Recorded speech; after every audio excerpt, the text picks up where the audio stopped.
The history of the European Union in 3 minutes. The first thing to unify Europe was tectonic shift. Then, when humans finally evolved, much of Europe was unified by the Roman Empire, the Byzantine Empire, the Frankish Empire, and the Holy Roman Empire, which was like the Roman Empire, but a bit more pious. In fact, the patchwork of separate European states we know today is a relatively recent invention. The United Kingdom only became a United Kingdom in 1707.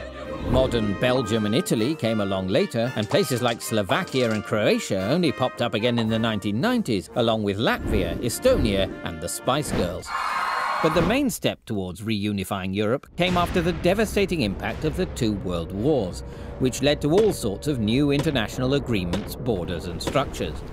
After World War II, Winston Churchill called for the creation of a United States of Europe to save it from infinite misery and final doom. The first big step towards this was the Schuman Declaration, a declaration declared by French Foreign Minister Robert Schuman. And what he declared was that because coal and steel were so vital for war, those industries in France and Germany should be linked together to make war not only unthinkable, but materially impossible. But he said it in French.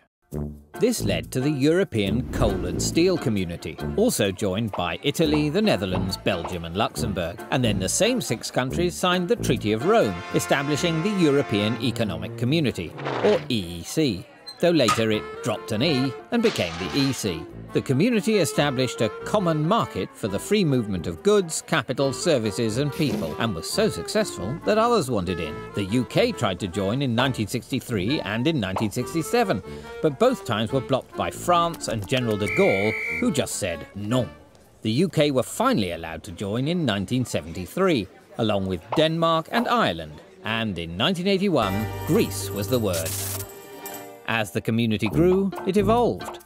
Belgium, France, Luxembourg, the Netherlands and West Germany signed the Schengen Agreement in 1985, which began the process of removing border controls and making the free movement of people that bit freer. They also got branding, picking a flag, a motto and an anthem. And in 1986, Spain and Portugal joined, followed by the freshly reunified Germany in 1990, once the wall had come down and David Hasselhoff had left. Then in 1992, the big one, the Maastricht Treaty, creating the European Union and also the Euro, even if choosing a name took a bit longer, and despite the UK and Denmark holding tight to their own currencies. In the meantime, countries were joining faster than you can say fall of the Soviet bloc.